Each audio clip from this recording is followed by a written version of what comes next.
গাধাকে সৃষ্টি করার পর তাকে বলা হলো সকাল থেকে সন্ধ্যা পর্যন্ত তাকে ক্লান্তিহীন পরিশ্রম করতে হবে,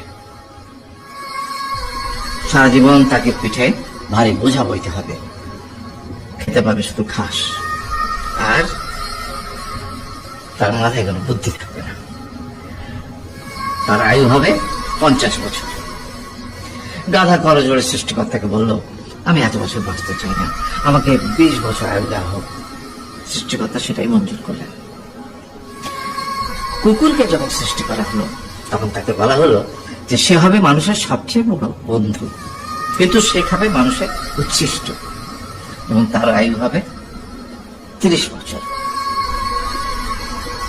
কুকুর সৃষ্টিকর্তাকে বললো, আমি এত বছর বাঁচতে চাই না, আমাকে 15 বছর আয়ু দেওয়া হোক।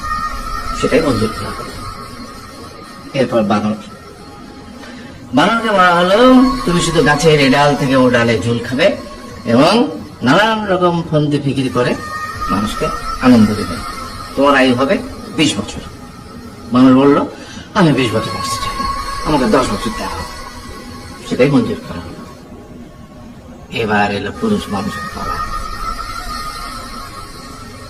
তাকে বলা হলো যে তুমি হলে প্রাণীগুলোর মধ্যে সবচেয়ে বিচক্ষণ এবং বুদ্ধিমান, সেই জন্য তোমাকে প্রাণীদের শিরোমণি করা হলো এবং তোমার আয়ু হবে 20 বছর।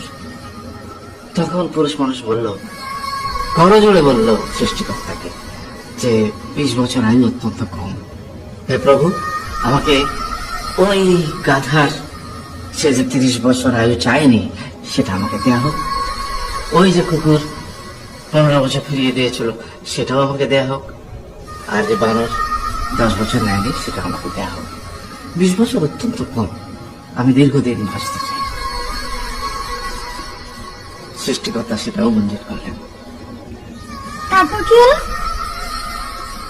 সেই থেকে ছেলেরা পুরুষ মানুষ হিসেবে বাঁচে 20 বছর, তারপরের 30 বছর সংসারের বোঝা পিঠে করে বয়ে বেড়ায়, সেটা কার মতো? গাধা। তারপরের 15 বছর সে তার ছেলে মেয়েরা যা দেয় সেই রকম ঠিক কুকুরের মতো উচ্ছিষ্ট খেয়ে বাঁচে। আর তারপরে বৃদ্ধ বয়সে ঠিক বানরের মতো, যেমন গাছের এডাল থেকে ওডাল ঝুল খায় বানর, তেমনি এই ছেলের বাড়ি থেকে ওই ছেলের বাড়ি আর নানান রকম ফন্দি ফিকির করে